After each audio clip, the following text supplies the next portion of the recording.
All right, so I'm making a quick video going through the 3 Google Forms, and all I did is I looked at all of the responses for the questions, and any question that had a lower rate of 75% for getting it correct, then I was just going to go through it with you because that meant that a decent amount of students just were not getting this question. So looking at all the responses, anytime that at least 75% of the students got it right or more, then I didn't think that it was necessarily warranted to be put on this video. And if other questions you need help with, then you need to message me for those questions. But since more than 1 out of every 4 of you were getting these questions wrong, I thought that this would be good for me to go through. So that way, if you weren't reaching out for help, which you should be, but if you weren't, you still at least have this video to watch. This video, you will be allowed to skip all through, so you don't have to watch it and take notes on it. If you guys got these right, you don't have to watch this at all. It's just for you to help with these very specific questions. All right, this first one, this kind of just is why this is what's part of the problem sometimes with this grade 6 class is you're not fully attentive to the directions or in this case this picture. It says which represents the relationship of oranges to fruit. So when I did have some people reach out for help with this, they were telling me that that there's 2 oranges and there's 4 apples, so it should be 2 to 4 or 1 to 2.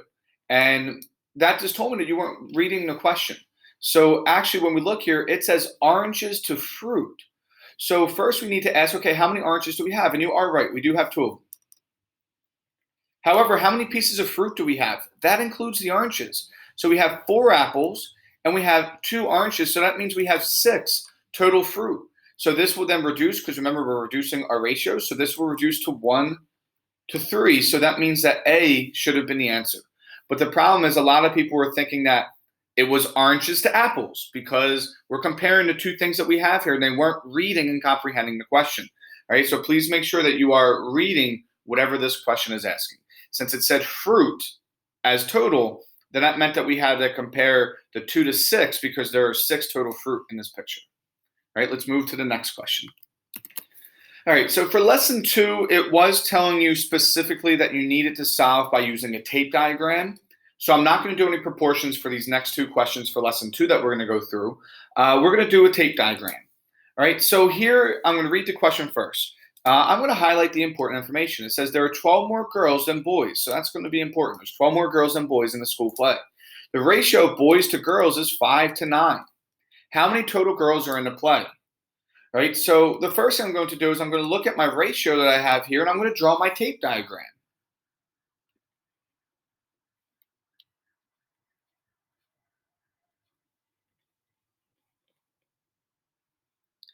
All right, it's a little hard for me to draw straight lines with this tablet.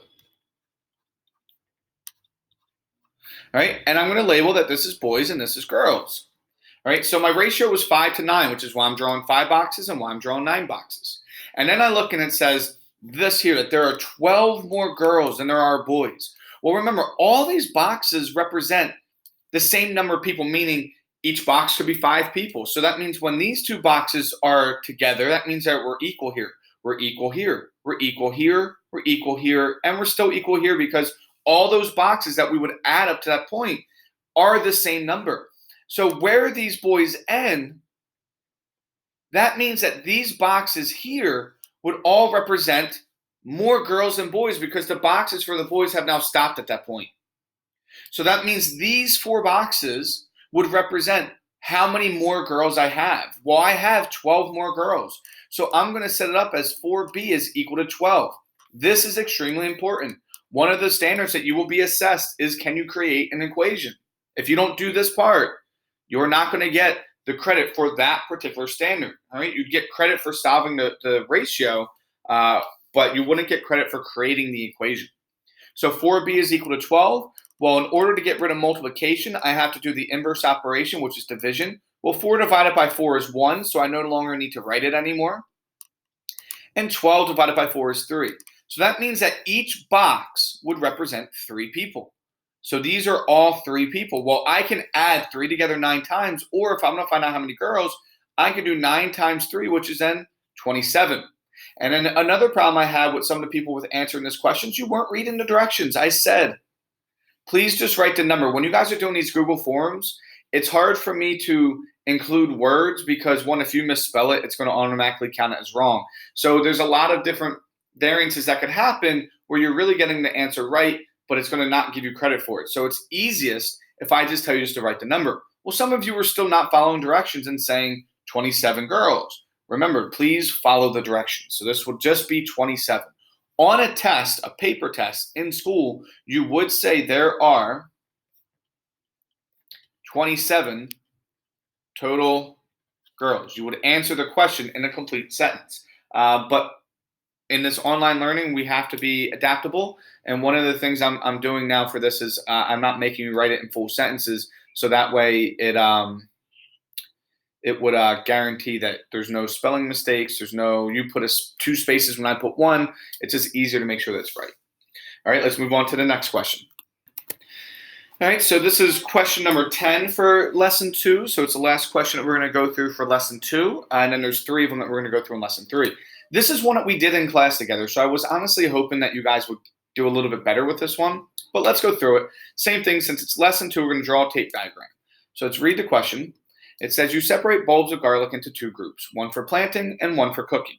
The ratio of bulbs for planting to bulbs for cooking is 5:2. So planting to cooking is 5:2. So the first thing I'm going to do is I'm going to stop, and I'm just going to draw my tape diagram. 1, 2, 3, 4. That's planting, and that's cooking. All right, then I'm going to finish reading the question. You use 6 bulbs for cooking. So right there, it's very important. They're telling me I use 6 total bulbs for cooking. Each bulb has 8 cloves. All right, so let's highlight that. How many cloves of garlic will you plant?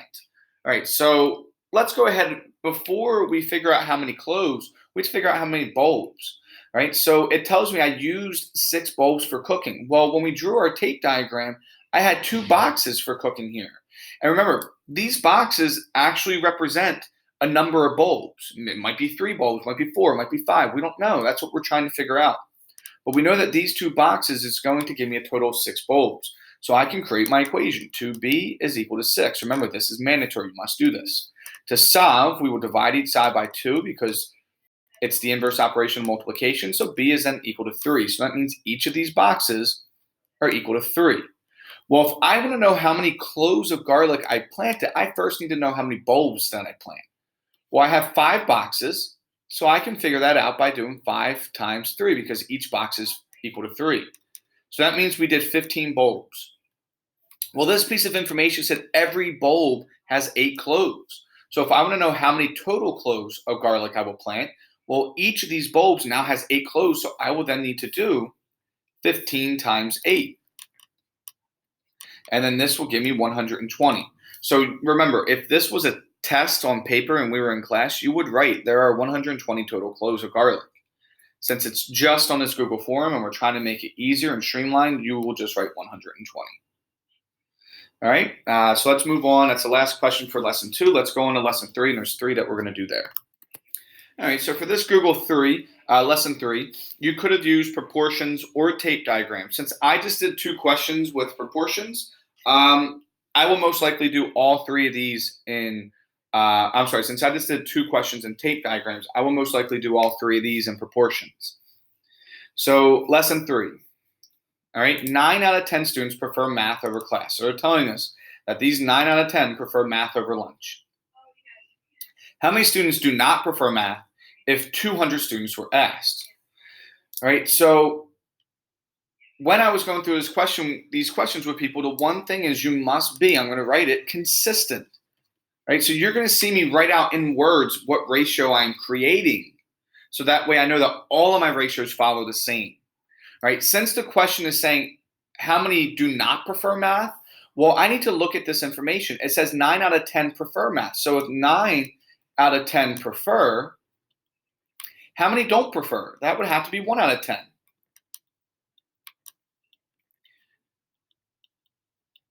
So that means I'm going to use this ratio of 1 out of 10. Now, it's going to be don't prefer, so don't prefer, over total students, all right? Because I had 10 students that I asked.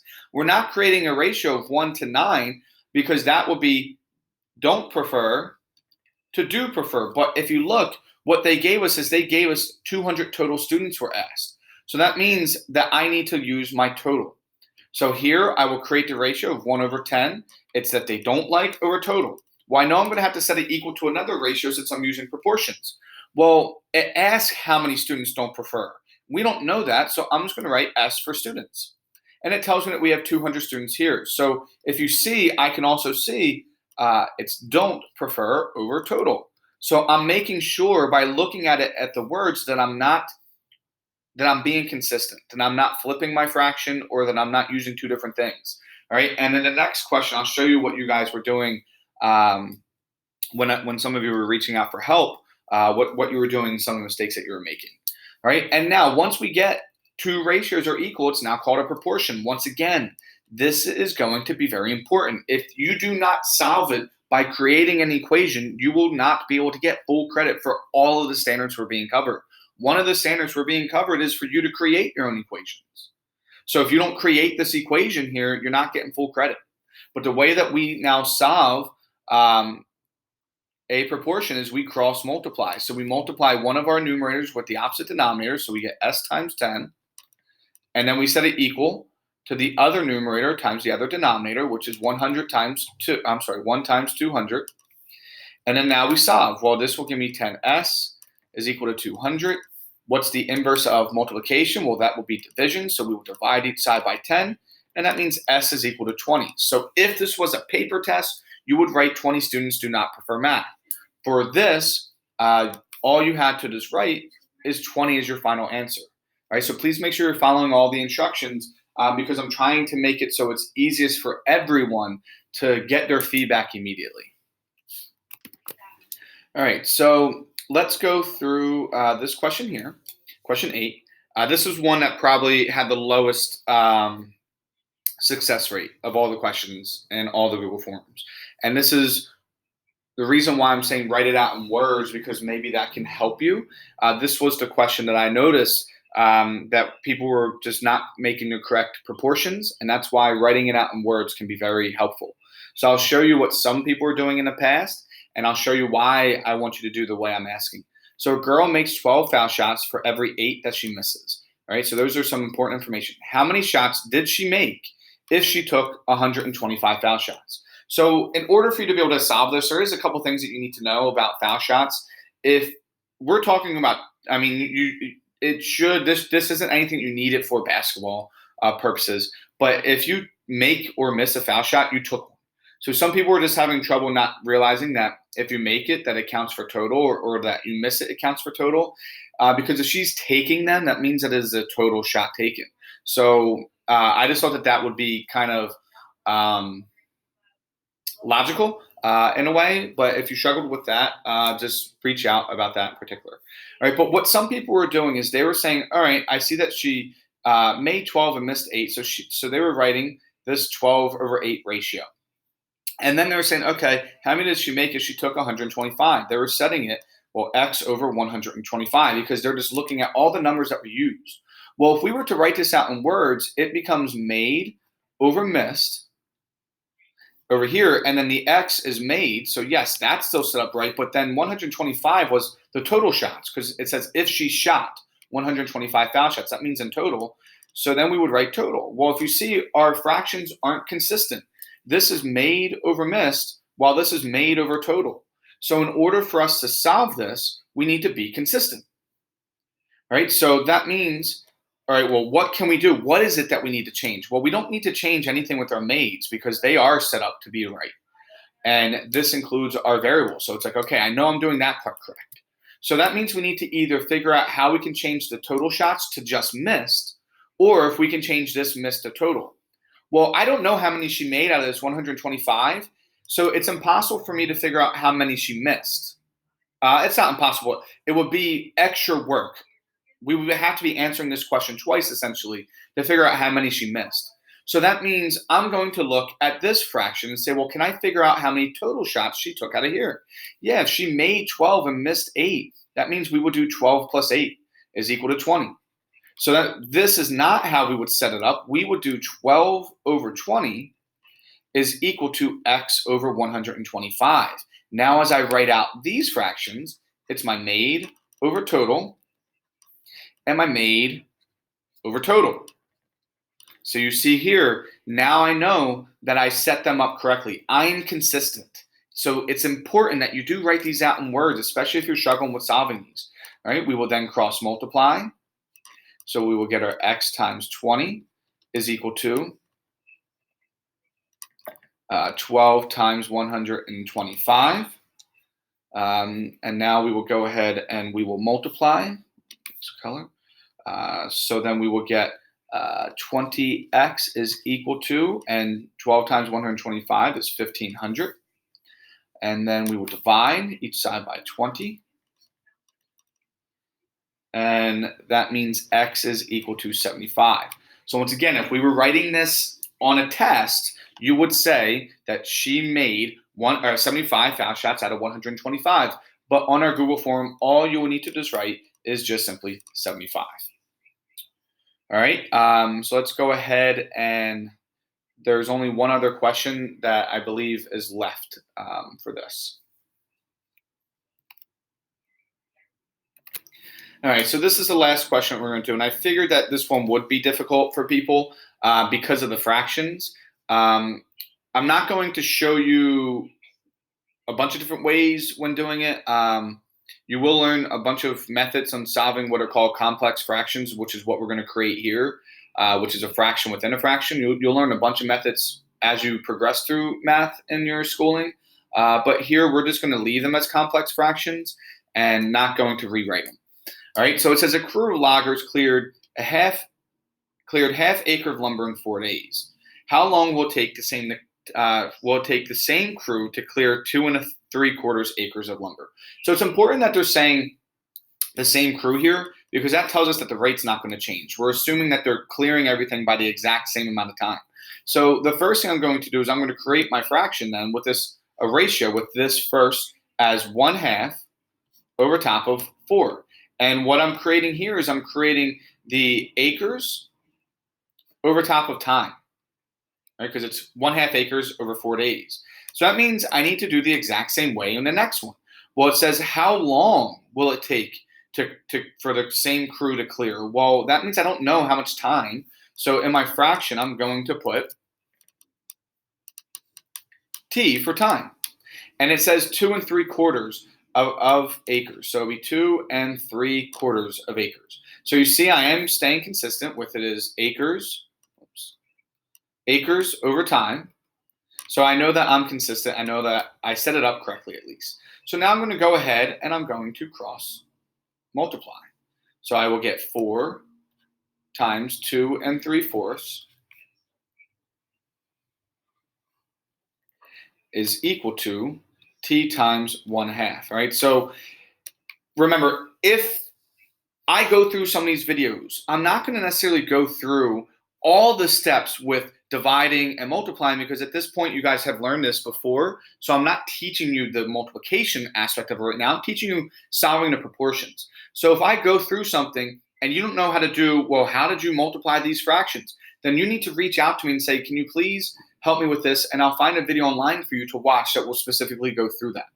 But here we will keep this as 1/2 T is equal to, well, I'm going to do this real quick off to the side. So before, well, this we can rewrite as 11 over 8. And as I see, this 4 can, I'm sorry, not 11 over 8. I don't know why I was just saying that. 11 over 4. And these 4s will cancel. So this is just simply equal to 2, or equal to 11. So now I'm going to divide each side by 1/2, because that's what's being multiplied. And when I divide by my fractions, I keep, change, flip. Yeah, that's the action. Everyone knows when we're dividing fractions. So this is going to end up becoming 11 times 2, which is then equal to 22. So that means if I was answering this in the sentence format, it would say it would take them 22 days to clear 2 3/4 of an acre. But you will just write 22 for your answer on the Google Forms. All right, that is it for this. You'll be able to skip through these. You don't have to watch this. It's not mandatory, but it's just there to help these specific questions that people seem to struggle with.